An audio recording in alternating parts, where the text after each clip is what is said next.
మహాభారతంలో ఆది పర్వం నుంచి స్వర్గారోహణ పర్వం వరకు బాగా చూసినట్లయితే దాదాపు ప్రతి పర్వంలో కూడా శంకర వైభవం కనబడుతుంది. మహాదేవుడి యొక్క వైభవం మనకు కనబడుతుంది. అసలు పాండవుల యొక్క పుట్టుకకి ప్రధాన కారణంగానే శంకరుడి యొక్క అనుగ్రహంగా మనం గమనించవచ్చు. ఆది పర్వంలో కుంతీదేవి యొక్క బాల్య చరిత్రది చెబుతూ ఒకానొక సందర్భంలో శంకరుడి యొక్క అంశసంభూతుడైనటువంటి దుర్వాస మహాముని ఆ కుంతిభోజుడి ఇంటికి వచ్చినట్టుగా, ఆ కుంతిభోజుడి ఇంటికి వస్తే కుంతీదేవి ద్వారా ఆ దుర్వాస మహర్షికి సేవ చేయించడానికి కుంతీదేవిని నియమించినట్టుగా మనం చదువుతాం కథలో.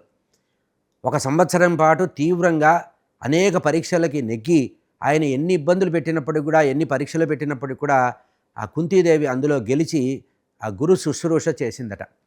వెళ్ళిపోతూ దుర్వాస మహాముని సంవత్సర కాలం పాటు తీక్ష్ణంగా ఏకాగ్ర మనస్తత్వంతో స్థిరమైనటువంటి చిత్తంతో ఏ కుంతీదేవి అయితే సేవ చేసిందో ఆ సేవకి ప్రతిఫలంగా అమ్మ నీకు ఒక వరం ఇస్తున్నానని ఒక మంత్రోపదేశం చేశారు.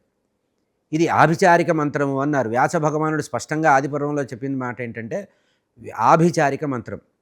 ఆ మంత్రాన్ని ఉపదేశిస్తున్నానమ్మా, నువ్వు ఆచమనం చేసి ఆ మంత్రాన్ని చదివి ఏ దేవతను ఆహ్వానిస్తే ఆ దేవత వచ్చి నీకు సంతానాన్ని అనుగ్రహిస్తారు అని ఆ దుర్వాస మహర్షి, శంకరుడు యొక్క అంశ సంభూతుడైనటువంటి దుర్వాస మహర్షి వరం ఇస్తాడు. ఆ వర కారణంగా ఆ కుంతీదేవి ఆ వరాన్ని దగ్గర పెట్టుకుంటుంది.